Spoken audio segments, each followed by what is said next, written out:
আসসালামু আলাইকুম সাহেব, কেমন আছেন? ওয়ালাইকুম সালাম রহমতুল্লাহ বরকাতুহু।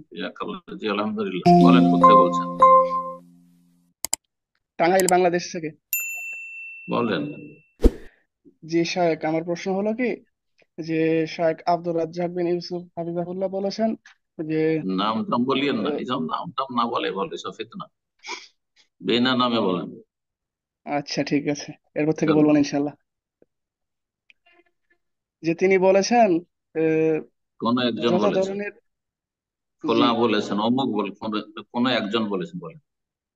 চলো। জি যে বর্তমানে যে বাংলাদেশ বা পৃথিবীতে যত ওই যে ঠান্ডা পানি, কোকা কোলা, পেপসি আছে না, যে হম এইগুলো রসুল সাল্লাল্লাহু আলাইহি সাল্লাম বলেছেন আমার উম্মত মদ খাবে, নাম দিবে অন্য।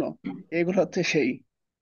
কিন্তু বর্তমান আহ, গবেষণায় দেখা যাচ্ছে কেউ যদি একটা পেপসি বা কোকা কোলা খায়, তার যদি মৃত্যু আধা ঘন্টা পরে হয়, ওইখান থেকে 12.5 মিনিট আগে হবে। এখন কি আস্তাগফিরুল্লাহ। তার কথাটা ঠিক আছে?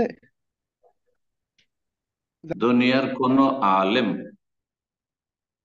দুনিয়ার কোন আলেম, আর দুনিয়ার আলেমদের মধ্যে সৌদি আরব আলেমরা সবচেয়ে বড় আলেম বর্তমান যুগে।